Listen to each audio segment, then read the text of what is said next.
everybody puts faith and trust in Toyota that they will come out with something ultra reliable. Now things have changed. They've given up their 3.5 liter V6 in some models swapped it out for a 2.4 liter turbo 4. They've also swapped out some of that infamous 5.7 liter V8 for a twin turbo V6. Toyota is flirting with some of the reliability challenges, and could this be that time where we're turning the page back on reliability and starting from scratch? Today I'm going to share a list of 3 of the biggest flops in Toyota history and some of the biggest issues that those vehicles contended with and how Toyota moved on. Let's get into it now.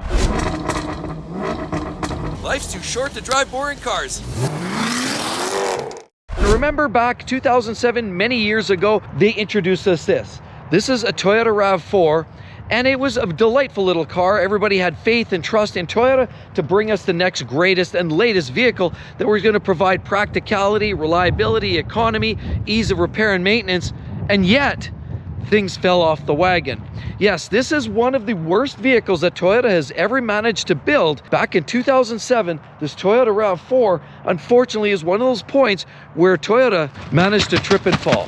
Yes, they had way too many problems. Something missed the boat, and it clearly was reliability. One real key issue was the evap canister that people complained about. There was lots of complaints, check engine lights related to that, and that caused many trips to the dealer shop.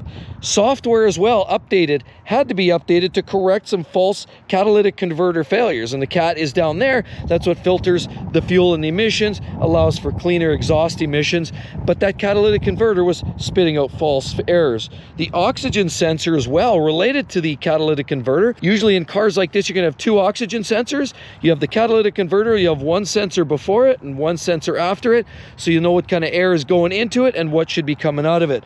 Another issue was the car would not start due to corroded contacts on the starter. And sure, while some people believe that that's an easy maintenance item, the fact remains is most cars never see that kind of an issue.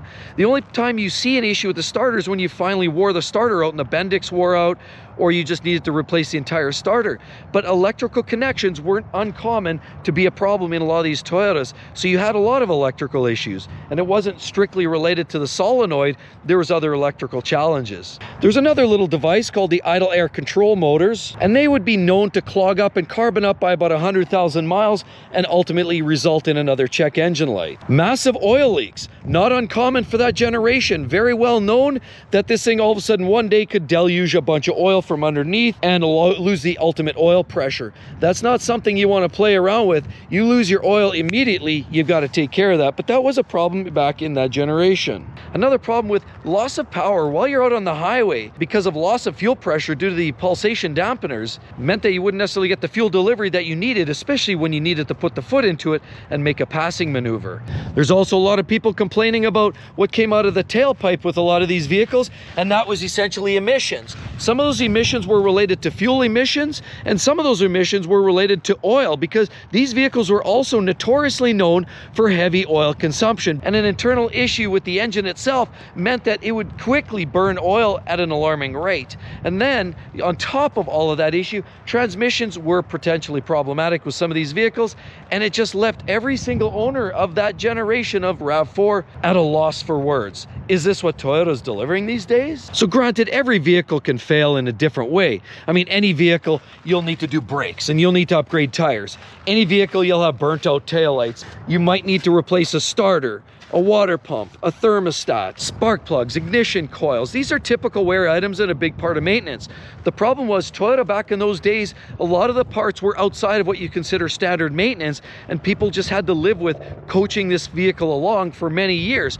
Sure, it wasn't reliability so much from the sense of the vehicle would just stall and end of story. It would just emit check engine lights, smoke, heavy oil consumption, weird drivability issues. Yes, the 2007 was one of the most complained about Toyotas in modern day history. The RAV4 specifically was one of their biggest duds. And then Toyota missed the boat. Back in 1987, they came out with an engine that you find in vehicles like the T100 pickup truck, you found it in the 4Runner, and a few other vehicles. And it was the 3-liter V6, and that engine designation was 3VZ-E, and it was 3 liters in capacity, had a cast iron block with an aluminum head, and is 16 50-degree V displacement between the cylinder heads. The original 4Runners were bang-up reliable, and now this latest generation of the 4Runner is also equally reliable with this latest 4-liter V6 engine here as well. It's capable of towing and hauling. It's got lots of capacity, lots of space here.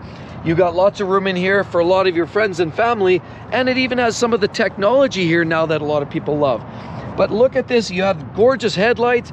The newest, latest, and greatest Toyota 4Runner is literally a marvel of science and one of the most reliable vehicles on the planet due to this engine change. But back in '87, that V6 engine was a big problem. So back in '87, not only was that 3-liter V6 a weak engine with 150 horsepower and about 180 pound-feet of torque, which barely was enough to get the vehicle out of its own way, unfortunately it did have a whole host of different issues. And I know a few people that own 4Runners from that generation, and virtually each and every one of them had the same issues. And they swore by the fact that once you fix those problems, then you were good to go. But that's the point.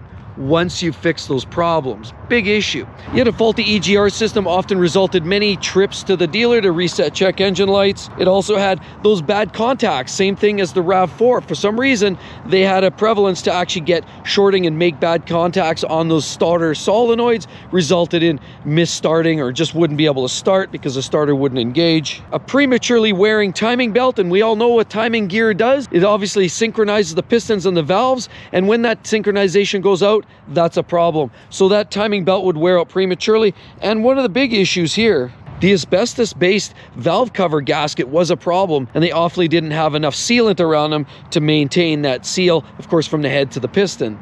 So that basically resulted in a blown head gasket in 9 out of 10 cases. And a blown head gasket means you're going to either leak coolant from the outside, leak coolant to the inside, you're going to burn it, and what you might actually end up seeing is coolant coming out of the exhaust, and how that looks is white smoke or white steam coming out of the exhaust as the engine consumes it.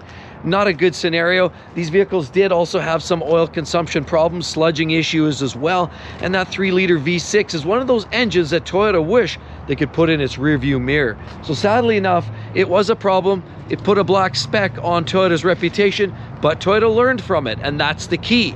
They don't keep repeating the same mistakes like some other manufacturers that we all know and love. And Toyota had some more struggles. The 2AZ FE engine, it was a 2.5 or 2.4 liter 4-cylinder engine, came out around 2000 and it ended around 2015, and they had some ups and downs with some challenges with this compact all aluminum design engine. And so sadly, not just this car here, this is a Camry, this is a 2005, but the vehicle I'm speaking of is 2007 and 2008, some of the worst Toyota Camrys in history.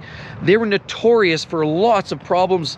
There was lots of complaints about automatic transmission failures. Toyota has always struggled a little bit with the automatic transmissions in certain generations. And how you would typically find is when you go and accelerate and you're hearing that lag and the transmission isn't necessarily engaging the engine to the wheels, you're not moving any faster, that's a sign that you might be slipping, and that was one of the telltale signs that that transmission was ready to go. Power steering was one of the issues as well, common for these cars. Weak brakes and suspension parts that prematurely wore out. And sadly, heavy oil consumption was a big issue. Around 95,000 miles is where you'd start seeing heavy oil consumption. As a matter of fact, look inside this vehicle here, and they even have a quart of oil sitting on the passenger seat right there, because you've always needed a quart of oil ready to go because this vehicle was eating it like it was going out of style. Also problems with melting dashboards in these vehicles, and that would end up costing you $500, $600, $700 to replace. But unfortunately, it's that very oil consumption that ended up costing $2,000, $2,500 or even more to rectify, because it usually meant putting in new pistons. Of course, you needed new piston rings and all the hardware associated and the labor to do it. But it wasn't just that. If you needed to replace the whole engine because maybe it was gone too far, well, then that just jacked the price up. So there's lots of problems with engine, transmission, suspension, brakes, even cosmetics, as I said. So clearly this was a disappointing effort for Toyota in their lineage of the ultra reliable Toyota Camry. So while Toyota struggled with some of these bad engines, the 3 liters, the 2.4, and even some 2-liter engines, they had some troubles along the way. Transmissions were a little weak. At the end of the day, I recommended a brand new Toyota Camry to my daughter because it had the outgoing 2.5 liter naturally aspirated 4-cylinder engine, easy maintenance, cheap to run, as well as ultra reliable. Same with the 3.5 liter V6. So have reliability taken a sideline. Time will tell, but it feels like Toyota is making some big strides to improve on the performance, the efficiency, but are they going to give up some of the reliability? We'll see. And with all of that said, everybody, check out that all about Lexus reliability. You're definitely going to want to read up on that one. Hope to see each and every one of you on the next one. We'll see you all real soon. Bye-bye.